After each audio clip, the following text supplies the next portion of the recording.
Fala, gurizada, estamos de volta aqui no canal Apologia da História. E hoje a gente vai começar uma série aqui sobre a Revolução Industrial. Foi pedido aí, então a gente vai se debruçar sobre esse tema da Revolução Industrial.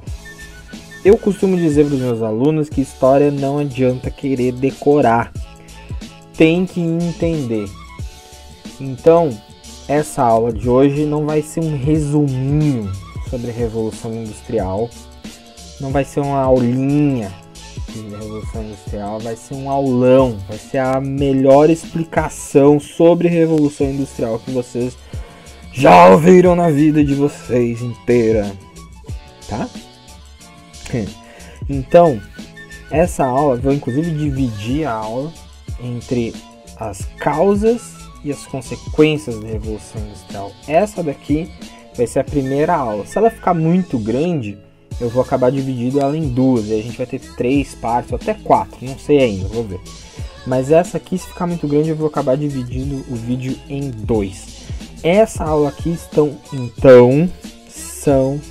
ou melhor, esta aula aqui não vou matar o português, é sobre as raízes da Revolução Industrial na Inglaterra. Então, quando a gente vai estudar a Revolução Industrial, a gente tem primeiro que se perguntar por que a gente está estudando esse katsu dessa Revolução Industrial? Por que isso é importante para nós? Isso é importante para nós porque hoje, no Brasil, em 2020, a gente está vendo essa aula através de uma máquina, tá? E essa aula foi gravada através de uma máquina.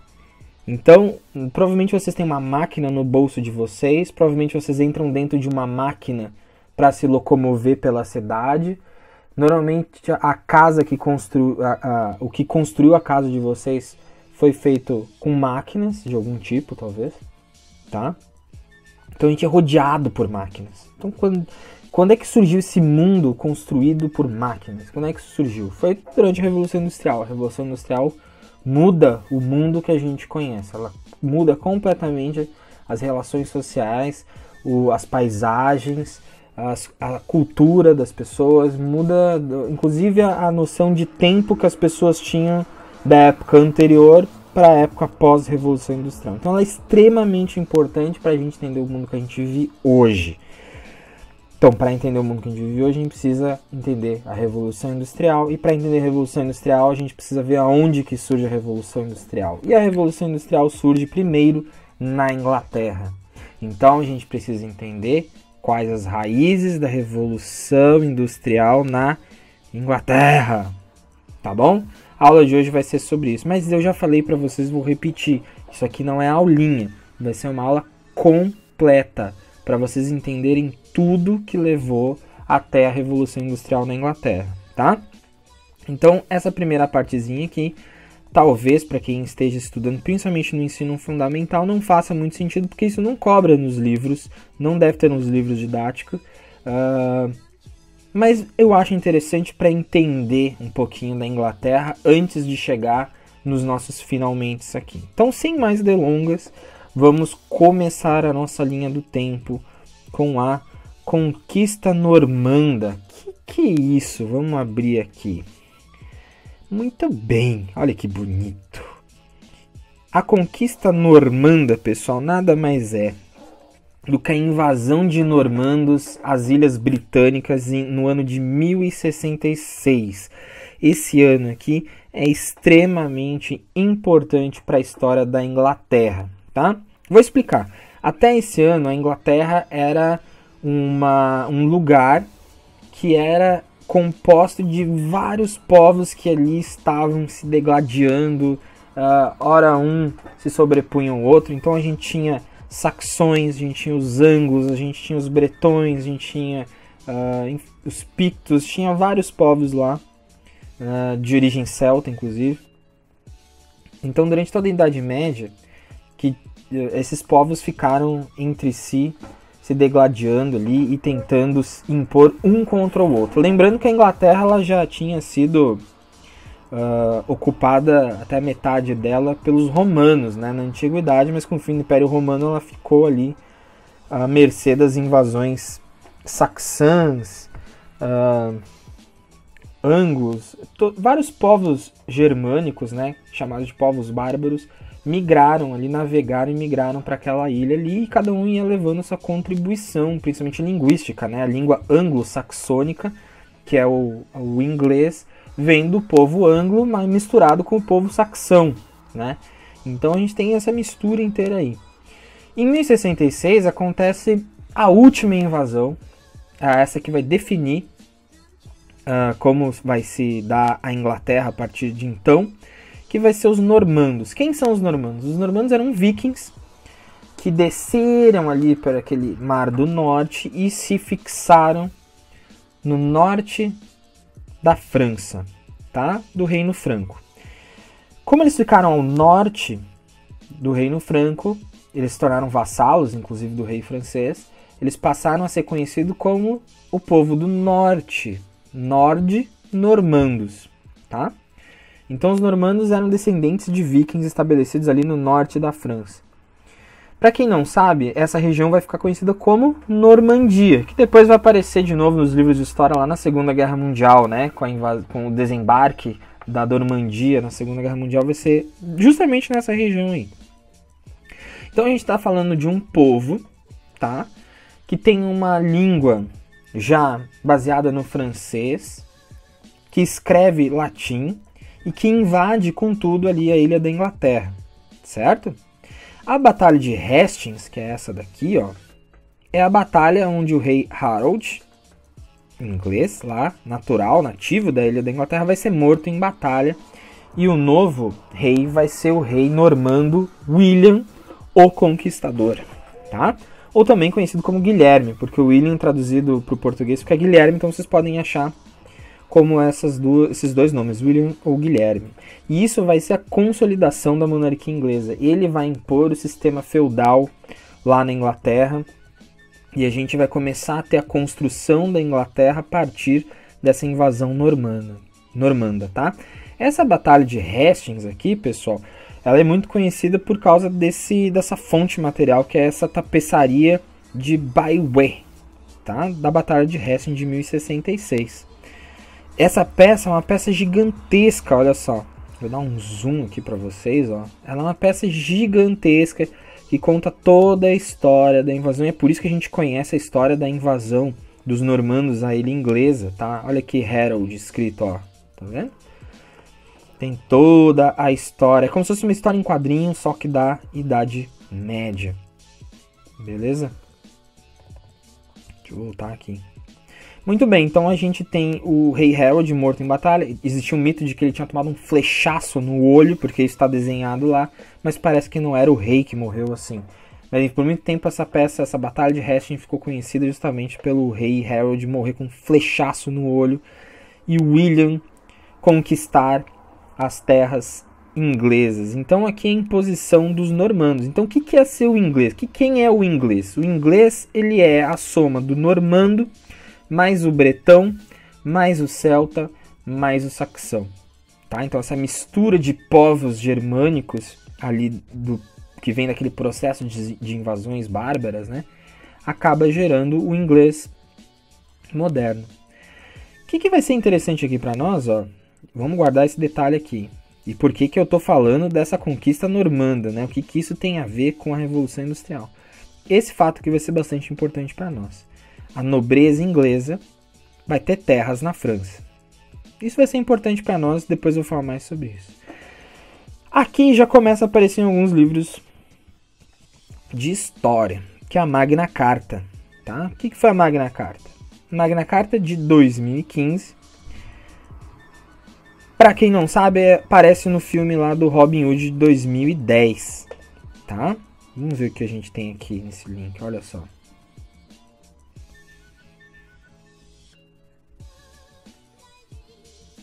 Vamos esperar. Aí, ó. Oi, tira a pedra, ó. Ó, Rei João. Viu o que falou ali, Rei João? É esse cara aí, ó. Oi.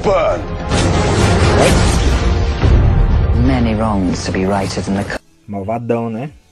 country of King John. And I pray for a miracle. That's something that we need to do. We're coming, Archer's room. Aí, ó, o Robin Hood vai vai dar no Rei João. Por que tá todo mundo pé da vida com o Rei João? Então o Rei John, o João Sem Terra, conhecido como João Sem Terra, vai entrar em atrito com os seus súditos. Então esse filme, para quem tiver interesse de ver um pouquinho mais isso da maneira ficcional, tá retratado nesse filme aí, Robin Hood de 2010. O Rei John vai entrar em atrito com os seus súditos, vai entrar em atrito com a nobreza, porque ele não escutava em ti alguns direitos que eles achavam interessantes, e ele vai sofrer muita resistência interna a partir de 1215, quando ele vai ser obrigado a assinar, para não perder a cabeçola, vai ser obrigado a assinar a Magna Carta, né? O grande documento, a grande carta. O que é a Magna Carta? A Magna Carta é um documento que assegurava direitos civis, tá? Ou seja, já garantia lá em 1215 que principalmente a nobreza tinha determinados direitos que nem mesmo o rei poderia retirar. E que o parlamento inglês, ou seja, esse espaço, né, de debate dos lords ingleses, teria um poder também sobre o qual o rei não poderia contestar muito. Ou seja, a Magna Carta reforçava o poder do parlamento, e isso vai ser extremamente importante para a Revolução Industrial. Mas a gente vai ver mais depois o porquê, tá bom? Bom, o filho do João Sem Terra, tá? O Rei John, o Henrique III, então vai jurar respeitar a Magna Carta, e desde então todos os nossos queridos reis ingleses vão jurar lealdade, respeitar a Magna Carta, e quando eles deixam de respeitar a Magna Carta, a gente vai ver que vai ter uma treta cabulosa, tá bom? Nosso próximo passo aqui vai ser a independência da Escócia. Isso não está no livro didático de vocês, mas eu acho importante para a gente entender algumas coisinhas aqui. Apareceu uma seta aqui. O que é isso? A independência da Escócia dá em 1292. Olha ali, ó. Do Henrique III vai para o Eduardo I. Eduardo I era o filho do Henrique III, tá, pessoal? Então a gente está falando aqui, ó, 1215, 1292, já no final do século XIII. Eduardo I, Longshanks, traduzindo, Pernalongas. Sim, a Inglaterra teve um rei chamado Pernalongas, ou pelo menos apelidado porque ele era muito alto. Então as pessoas achavam que ele tinha pernas bastante compridas. Então um Pernalonga já governou a Inglaterra, acreditem se quiser. Bom, tem uma treta lá entre quem deveria ser o soberano da Escócia, das terras da Escócia que ficam ao norte da Inglaterra. E eles convidam o Eduardo I para ser o juiz daquela treta toda lá. O problema é que o Eduardo I aproveita que eles estão brigando entre si, a nobreza escocesa está brigando entre si, e ele se declara então o governante da Escócia. E aí a gente tem a primeira guerra de independência da Escócia. Em 1296, o rei escocês João Balliol, né, o John Balliol, vai ser derrotado, tá? E aí a Inglaterra vai se tornar soberana da Inglaterra quando surge a figura do William Wallace como líder da resistência escocesa, que fica muito famoso por suas estratégias de guerrilha, né? Ou seja, de fazer ataques ao exército inglês de surpresa, né? E usando métodos não convencionais de guerra. Essa figura do William Wallace ficou muito conhecida nos anos 90 por um filme chamado Braveheart, ou Coração Valente. Deixa eu ver se eu consigo mostrar um trechinho para vocês aqui, ó. Olha. I give you thanks. This is our army. To join it, you give homage. I give homage to Scotland. Vamos lá. And if this is your army, Oi. Why does it go? We didn't come here O bicho to é fight furioso, for velho. them. Esse filme fez um sucesso, gente do céu, vocês não têm ideia. Fez um sucesso cabuloso, ganhou Oscar. O filme é muito bom. Oh, freedom! Olha lá, ó. Olha o que ele But fala they'll aí. never take oh, freedom! Oi. Olha lá. O pessoal fica bem louco pra combater os ingleses. Então fica aí minha dica de filme, Coração Valente, vi outro dia, continua fantástico, tá? Mas, dando spoiler, William Wallace é preso, enforcado, esquartejado, tá? Ele não dá certo. Mas ele inspira outro nobre que tinha pretensões à coroa escocesa, que é o Robert de Bruce, que 1 ano após a sua morte vai se declarar rei dos escoceses. Isso também virou filme. Tem na Netflix, O Legítimo Rei, conta a história do Robert de Bruce reivindicando esse trono e lutando contra os ingleses, tá? Ele vai ser derrotado pelo Eduardo I, esse queridão aqui, o Pernalonga, tá? Mas ele vai retornar ali em 1307. Vocês vão ver, se vocês verem ali o filme, ele toma um pipoco violento, tá? Meu irmão é morto, é uma maluquice, não quero dar muito spoiler, se bem que a gente tá falando de história, né? Enfim. Ele também vai utilizar táticas de guerrilha. Em 1314 tem a famosa Batalha de Bannockburn, onde ele utiliza da lama, utiliza-se do terreno para vencer os ingleses. E ele derrota o Eduardo II, porque o Eduardo I, o Pernalongas, bateu as botas e passou a coroa para o filho dele. Desse jeito, Robert de Bruce se torna o rei da Escócia. E o filho do Eduardo II, que não demora muito também para encaçapar, em 1327 reconhece a soberania da Escócia. Por que diabos e a independência da Escócia é importante para nós? Vamos chegar lá daqui a pouco, vocês vão ver. Confie em mim, confie em mim. Muito bem. 1327 termina esse conflito com os escoceses. 10 anos depois começa a Guerra dos 100 Anos, 1337 a 1453. Ah, peraí, não tem 100 anos aqui.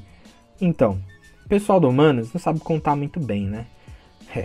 Na verdade é o seguinte, essa guerra teve uns intervalinhos de paz ali no meio. Aí o pessoal dos Humanos falou, vamos dar uma arredondadinha aqui, puxa pra baixo, 100 anos, fechou. Guerra dos 100 anos fica bonito, né? Fica vistoso. Guerra dos 100 anos, fica um negócio legal.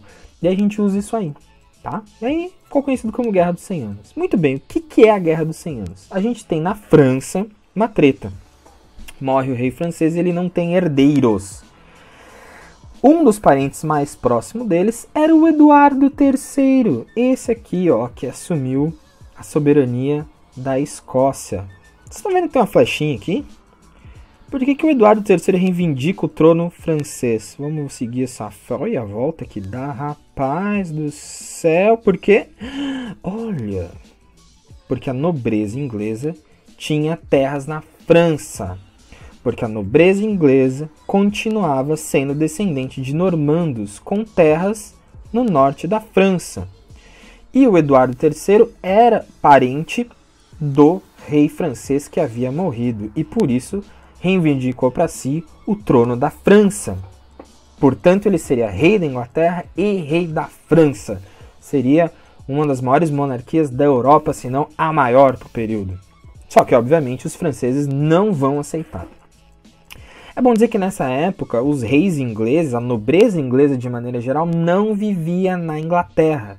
Eles viviam no norte da França, que era considerado uma região mais rica, mais ensolarada. E os reis ingleses só iam para a Inglaterra quando se tornavam rei. Então Eduardo III passou a vida inteira, nasceu na França. Se não me engano, ele nasceu na França, como a maioria desses reis dessa monarquia inglesa, e eles só iam para a Inglaterra quando o pai morria e eles tinham que assumir o trono, tá? Então eles moravam lá. Essa nobreza inglesa tinha terras em todo o norte da França, certo? Mas aí começa uma guerra entre Inglaterra e França. A gente vai ter um conflito entre eles. Aqui começa a se despertar uma espécie de identidade nacional. Ou seja, o que é ser inglês? Nós somos ingleses porque não somos franceses, tá? Nós somos franceses porque não somos ingleses. Então começa um período de identidade nacional, uma construção disso durante a Guerra dos 100 Anos. Então a gente pode dizer que a Guerra dos 100 Anos foi a última guerra feudal, mas a primeira guerra moderna. Porque olha lá, ela acaba com o nascimento da Idade Moderna e fim da Idade Média, né? Olha que interessante isso. 1453, Inglaterra e França estão em guerra. Em 1415, Portugal já estava colonizando Ceuta. Já estava dando início àquela expansão comercial marítima, né? Então, para vocês verem a importância disso aqui. Então, ela inicia como uma guerra entre senhores feudais e ela vai terminar como uma guerra entre nações. Isso é muito importante. Uma guerra entre estados-nação. Ou seja, ela termina ali como uma guerra entre senhores feudais, né? Uma nobreza que se julga suzerano e os vassalos juntos. E ela vai terminar como uma guerra entre França e Inglaterra. E vai ser fundamental para construir o que é a Inglaterra moderna e seus limites, suas fronteiras, e o que é a França e seus limites, suas fronteiras. Tá? Nesse meio tempo, a gente tem uma crise da sucessão da coroa inglesa. Ah, peraí que eu esqueci de falar isso aqui, ó. É nesse período aqui da Guerra dos 100 Anos que aparece essa figura maravilhosa aqui, ó. Quem? Para amarrar Talbot. Olha lá. Alguém aqui sabe se ela consegue pelo menos cavalgar? Quem? Quem será? Sim, consegue.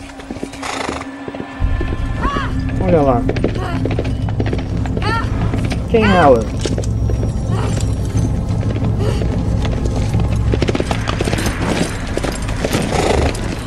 Foram enviados pelo Lorde de Noir? Sim.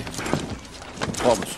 Onde são os ingleses? Ah, Joana d'Arc. Fica aí a recomendação do filme de 99, tá? Figura mitológica quase ali dos franceses, né? A menina de 19 anos que liderou tropas francesas, foi morta na fogueira depois e virou um mártir. Hoje ela é santa da França, inclusive, tá? Fica aí a recomendação também. Então a gente estava aqui, ó, a gente teve uma crise na sucessão da coroa francesa, a gente tem uma crise na sucessão da coroa inglesa. O que acontece? O Eduardo III, lembra do Eduardo III? O Eduardo III morreu. Só que o filho mais velho dele, ele teve vários filhos, mas o filho mais velho dele que deveria assumir morreu antes dele ainda, que era o Eduardo Príncipe Negro. Cara, quando fala isso, eu só imagino o cara com uma armadura negra, preta, tá ligado? Eu acho que não era assim, mas no meu coração é isso que importa. Bom, o Eduardo, o Príncipe Negro, morreu antes do seu pai, então que seria o Eduardo IV, né? Ele chega a morrer antes de assumir o trono, mas ele tinha um filho. Então, quando o Eduardo III morre, não passa para os seus filhos mais novos, passa para o seu neto, que tinha 10 anos só, que foi coroado Ricardo II. O problema é que ele era considerado uma criança e os tios dele ficaram bem brabos e começaram a tramar contra ele. E aí a gente vai ter a deposição do Ricardo II pelo Henrique IV, que era um primo dele da casa Lancaster. Tá? Então fiquem atentos, porque aqui começa uma treta de família cabulosa entre as famílias reais, os nobres ingleses de linhagem real. Então a gente tem o surgimento dessa casa, que é a casa Lancaster, que é de um dos filhos do Eduardo III. Tá? O outro filho do Eduardo III vai dar origem a outra casa chamada Casa York. Vamos guardar isso aqui para daqui a pouco. De qualquer maneira, ele depõe o Ricardo II e se coroa Henrique IV. Beleza? Muito bem. Em 1415, a gente tem a Batalha de Agincourt, que é uma gigantesca vitória inglesa que vai acontecer e está retratada lá no filme O Rei, do Henrique V. Tem na Netflix esse filme, filmaço. Recomendo que assistam aí, tá? Aparece o pai dele, o Henrique IV, e aí conta a história, né, do Henrique V assumindo, e aparece essa batalha aqui de Agincourt lá no final do filme. Mas, contudo, os ingleses não ganham a guerra, porque em 1453 os franceses na batalha de Castillon vão conseguir expulsar os ingleses e vão colocar fim da Guerra dos 100 Anos com a vitória francesa. Os ingleses são expulsos daquelas terras ao norte e finalmente a gente tem bem definido o que é francês e território francês e o que é inglês em território inglês. A partir daqui os ingleses não vão ter mais tantas liberdades assim na França, apesar de alguns lords ingleses continuarem tendo terras por ali. Isso demora mais tempo, tá? De qualquer maneira, que eles continuam, vão ter que reconhecer o rei francês. Isso vai gerar o enfraquecimento do Henrique VI, filho aqui do Henrique V, tá? Já se passaram vários anos, ó, 1415 para 1453. Então aqui o Henrique VI sai bastante enfraquecido politicamente, né, de status. Ele perdeu para a França, a Inglaterra entra numa crise econômica muito grande.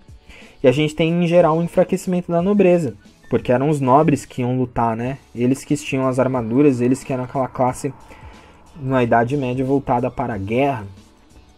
Então vai acontecer um enfraquecimento bem grande da nobreza, dos senhores feudais ingleses, da nobreza inglesa, tá? Isso vai gerar um aumento da exploração dos servos, o que vai gerar, por sua vez, revolta dos camponeses e incapacidade de manter a servidão no campo. Isso aqui vai ser importante para nós, mas a gente já fala sobre isso. O que o enfraquecimento do Henrique VI leva? Vamos ver. Leva a chamada Guerra das Rosas.